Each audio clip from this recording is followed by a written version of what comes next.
Hello, hello, hello. Antphrodite here, your pop culture psychic, back to you again with another celebrity reading. This time it's on Lana Del Rey. So I realized I've never done a video on her ever. And she's having a renaissance. She's coming back. And she just headlined Coachella. And so a lot of people were messaging me and wondering, why does Lana Del Rey never win anything? Why does she always get like shunned or whatever? Why is it taking so long for her to really like consistently pop off? Like, is the industry against her? So I'm going to kind of look at Lana Del Rey and what's going on in the industry, and if the industry is honestly against her and trying to destroy her or what. I figured this could be fun. So remember, these readings are all legend for interpreters only, and let's get started. And please remember that if you like these, you join the YouTube members. It's a $5, $10, $15 tier. You get access to exclusive pick a card, story times, and you can win a reading from me. It's linked down below. What's also linked down below is the link to my second YouTube channel. It's non-tarot content, Antphrodite, T-E-A. Click the link. You'll enjoy. All right, so let's look at Lana. And then let's look at the industry. And then any obstacles. Oh, shit. And then victories. Okay. Okay. Okay. So Lana shows up with the Six of Cups. She embodies, now I will be the first person to admit I do not listen to her. So obviously you know about her since the Tumblr era, but I don't listen to her. So I'm not familiar with her music or her songs at all. So if some of this is repetitive, I'm so sorry. The Six of Cups is the past, but it's nostalgia. So I understand that there's some nostalgia that's propelling her forward for this renaissance, but I also think that her draw to people has to be like her je ne sais quoi, is her ability to encapsulate, or what's the word? Capture nostalgia in a song. Like, she admits nostalgia, like her songs are nostalgic. Like she's able to portray nostalgia in a way in which everyone can relate to. So I think it's that nostalgic factor in all of her music. Like, she knows how to make something that just feels like you're looking at an old poetry book, or an old scrapbook, and then just done with like poetry essentially. So she's good at making the scene. Now what's interesting here is the Six of Cups is also like fighting like siblings. So I think she's been compared to artists her entire career. And so I see her being frustrated with that, of being like, why am I always compared to everyone? Like, that's not fair. Like, it's just not fair. And that happens to every artist, but I think for her, it's like personal. She takes it really personal. I think that something must have happened in the beginning of her career or something where she was like massively compared to someone else and it pissed her off. That being said, we are looking at the industry. The industry is a judgment card reverse. So I do think she's shunned from the industry.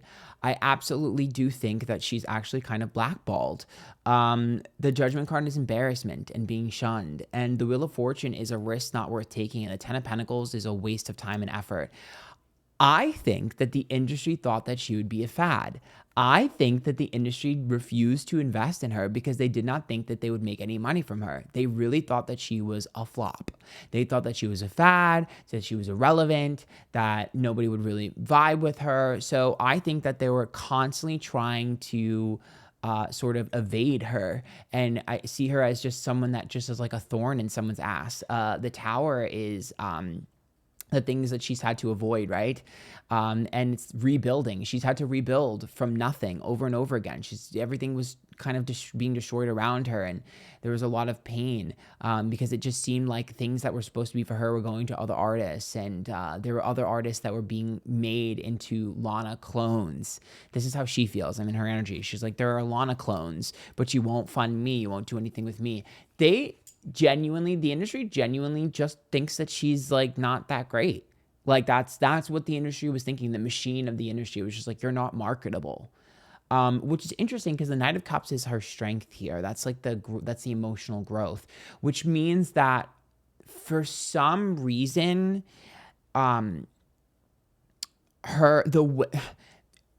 she has been able to capture growth in a way in which pulls in the audience. So let me explain what that means. So Knight of Cups is like growing up. Okay, so we have the nostalgia factor and we have like growing up and maturing. And it seems not only has she matured with her music, but people have matured to her music. So it's like she's able to capture like what 16 is like for people. Then she's able to capture what 18 is like. She's able to capture what 22 is like. She's able to capture what 33 is like. She's able to capture what 40 is like, okay? But the thing is that all of that is in one song. So the songs are able to be related, and it's a feeling that every age bracket can feel, and she'll make songs that are more catered to one age bracket than the other, but she's really able to kind of like show emotional growth that fits every person. So this is one of those testaments, and listen, y'all gonna come for me. I literally don't even listen to this chick, but this is one of those testaments to where your talent paid off, because it's her raw talent that's carried her throughout all of this. It's not the industry, because the industry just don't think she's all that. The Empress is reversed, the Moon is reversed, the Two of Pentacles reversed, and the Five of Wands. I mean, this girl had to fight for what she has. But what's interesting is the Two of Pentacles, that's an issue with her contract. Did she have an issue with her label at some point and have to leave? The Moon is reversed, and the Empress, which is about exposing some sort of truth. I see. She definitely must have, okay, diehard Lana Del Rey fans, okay, Miss Lana Del Rey fans. Did she ever expose another artist way back in the day? Because I'm seeing her expose either an artist manager or an artist management. Did she share a management or a team with anybody or a label with anybody? There's something that she shared about a major artist. I know she feuded with a few different people, but I don't think it's a feud. This is more undercover. It's some sort of artist got exposed, and they have been actively trying to block her success ever since. This artist, it's like she exposed some sort of truth, maybe about songwriting or something. Fuck, I should have done my research. And maybe it's not the artist, maybe it's the management behind the artist. King of Swords, Queen of Pentacles versus Ten of Cups. Might be like a manager or something, or that she pissed off. Ten of Cups could be family or groups, and the Queen of Pentacles hurting her career. Definitely see her being blackballed for something. Someone's like manager or something. I'm not sure if he exposed that I'm not sure if she exposed someone on their team, or exposing someone on their team exposed the artist, because I do feel like the artist is in cahoots as well. Not as much as whoever else is behind there, but there's definitely something there. Exposing of the industry.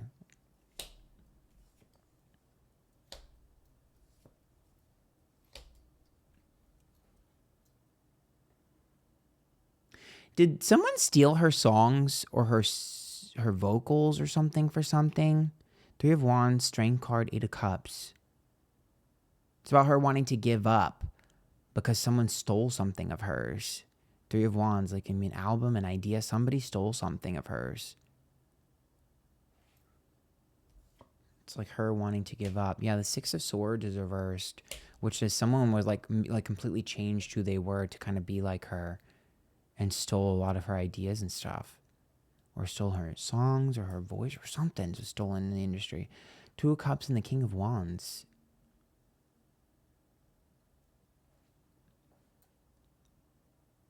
She feels like every time she finds something good, everyone tries to take it from her.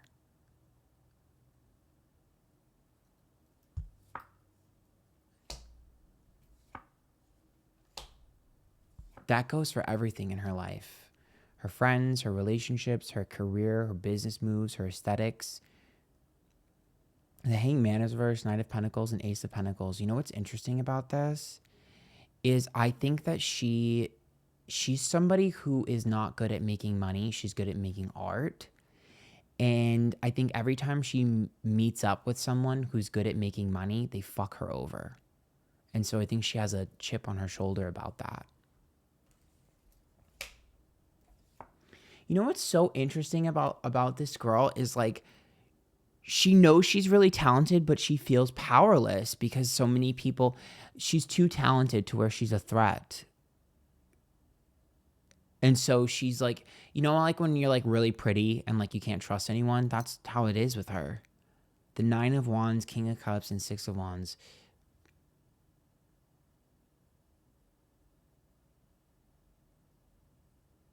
Whose ego did she hurt? There's a man in the industry whose ego is fucking destroyed by her. She's better than some man in this industry. Like, I think it might be a producer or something. She's better than them. And it fucking pissed this guy off. He's powerful too. Pissed him off. Like, oh, she thinks she's better than me. Oh, she thinks she's smarter. She thinks she's more talented. She's nothing without someone like me. This is like, bleh. This is probably what her and Taylor tried to bond over. But it's interesting here because Lana's a lone wolf. She shows up as a lone wolf to me. No one understands her. Ace of Cups, Seven of Wands, and the Lover's card. You know, I think that she definitely has, I think she's the type of person that's always had to fight for everything in her life. And so I think she's used to fighting for something with a relationship. And I think she's starting to realize that, like, I'm sick of doing that. It's not working. I think that's probably why she's in her single era. Because it's just like, at least I think that's what someone told me. She said that in Coachella. Because it just seems like she's just kind of just like, I'm sick of having to prove myself. I'm sick of having to fight for everything. I'm sick of doing all of this. Like, everyone just steals everything good that I have. Like, she's just tired. And so I think she's kind of just chilling. She doesn't seem like a trustworthy person, but I also don't see her as like untrustworthy. I think she's just incredibly guarded and incredibly cautious and kind of just lets people do whatever they want and then moves accordingly. What's interesting here is the Three of Pentacles being reversed, the Justice card, and the Eight of Wands. I definitely think that there's some sort of big opportunity that someone wants to offer her in her career, and I see her turning it down because it's not something she desires. I don't think she really wants to be this giant mainstream thing. I think she kind of likes where she's at. But someone's trying to entice her to do something bigger. I don't know if it's an artist. I don't know if it's a label. I don't know if it's like a manager or whatever. But I can tell you that someone here is like, Lana, you would be so big if you did this. Lana, you should do that. And like, they're coming from not necessarily a bad place, not a good place, a neutral place, but they're coming from a greedy place. They're coming from a business place. And this girl is not really business oriented. And I think it's like something that gives her the ick. I will say, whoever this is that's offering this up to her or trying to entice her with this is going to run the risk of her pulling away from them. She's the type of person to kind of slowly pull away from people that are like super money hungry or super business savvy. She's just kind of chilling. I don't know what her sign is. Is she a Pisces? I don't know what she is actually. The Nine of Swords is upright. The World is reversed, and the Hermit. I think that her next, I don't know what her songs are really about, but I could tell you her next album, I see something that is for her and only her slash a conversation about being alone and what that means. Because I see her learning to be comfortable with being alone, learning to enjoy being alone. She's enjoying being a lone wolf. She's enjoying being a loner. She's enjoying being isolated. Like there's peace in isolation here. And with the Ace of Wands, the Four of Swords reversed, and the Ten of Wands, I just feel like she just feels burdened all the time, and she just doesn't want to deal with it anymore. And she doesn't want to handle, like, she just wants to be released. So, I mean, being alone and being a bad bitch is not a bad thing. Like, a bad girl anthem, sometimes you can make music. Sometimes I've seen artists that get into this space make bad girl anthems or, you know, sort of like really like persona based things, like, you know, like Sasha Fierce, like where she has like Beyonce has like her alter ego. Like I could see an alter ego for Lana at this point to kind of let out that energy that's stuck inside of her. So I wouldn't be surprised if we get some sort of song or album or something visual about alter ego for her, because I feel like she's trying to explore a part of herself that's not normal for her, and she might do that through an alter ego. Like a, not necessarily, it doesn't have to be a sex kitten energy, it could be, but it's more along the lines of like, I'm in power, I'm in control. And I know that she sort of lends herself towards sad, so I think that she might play with this coming up here soon. It's something she's been thinking of. I think she's thinking of like female empowerment. Maybe it'll be a collab or something, but there's something about like a darker sort of like fuck you energy that I'm feeling in her. Uh, so I'm not really sure about relationship. Like I said, I'm feeling like more of like her learning how like her own power as a woman. Um, and I know a lot of people are going to ask about friendships with her. I know Taylor is the topic of conversation. I don't know if Taylor was already in this reading or not. You can decide. But what I can tell you is that I don't see Lana as someone who's like, I need to have all these friends. I see Lana as like, I'm okay by myself. And if people are here, they're here. And if they're gone, they're gone. I don't think she gets attached like that. I think she protects herself. So yes, I do think the industry is against her. I do see there still being a pushback, like, oh, whatever, Lana, whatever. Like, for some reason, even headlining Coachella, they're kind of just like, meh, people get over her. They really do not like, they really do not like Lana. I don't know why. Like, I mean, I know why with the reading, but you know what I mean? Like, it's like, she's really just too talented and too much of a threat. Damn, y'all are gonna think I'm a Lana stan, but I swear I don't listen to her music. I don't really like her like that. I used to always say I don't listen to Lana Del Rey. I don't have a daddy issue, and I'm not sad. It's just the truth. So it's like, I don't know. I think a lot of the girls are threatened by Lana. A lot of your faves are threatened by Lana. They are. Not gonna lie. So I'll leave it there. I don't know if this is interesting or not, but remember to join the YouTube members. Okay, bye.